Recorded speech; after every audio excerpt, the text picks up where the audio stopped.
Sportsman Drag Racing Series, the very best in the sportsman races. So the non-professional categories outside of the likes of, Top Fuel, Pro Stock, Door Slammer, all the other categories, and there are many of them that make up the fabric of Australian drag racing, and we're going to kick it off with modified bike.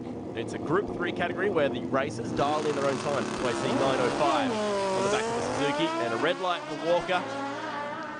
So that's all over, Rusty. Yeah, that's going to hand the win there to Nathan Stone, who legs it across the finish line anyway. Runs a pretty competitive 9:12 on a 9:05 dial-in.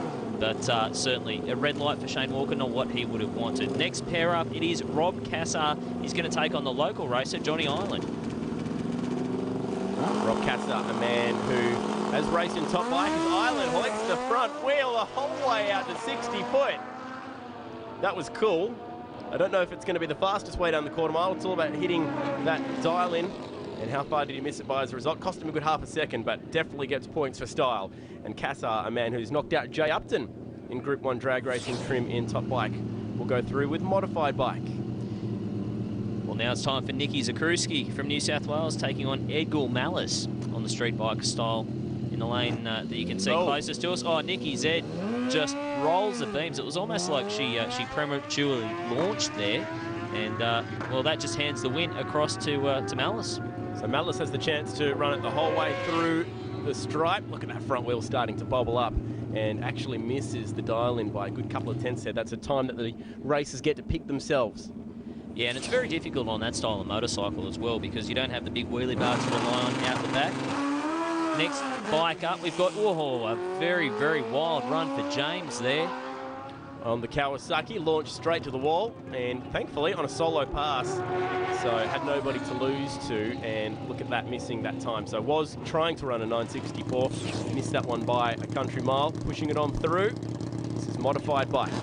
Joe Curry now on the Trevette Harley-Davidson motorcycle up against Brendan Sanders on the far side, a guy who's been racing for a long time down here in Victoria, also up and down the east coast of Australia, and a very experienced racer, and it shows through right there. You can see 11:17 on the 11:07 dial-in. He takes the win, and unfortunately for Joe Curry, he's on his way back to New South Wales.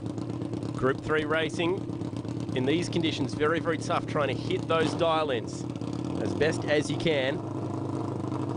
And one more solo to wrap up modified bike. So popular, these Vistorias, aren't they, the Harley-Davidsons? Just a really, really cool style of motorcycle. The Harley-Davidson factory races as well. It's not something you can say about a lot of manufacturers out there.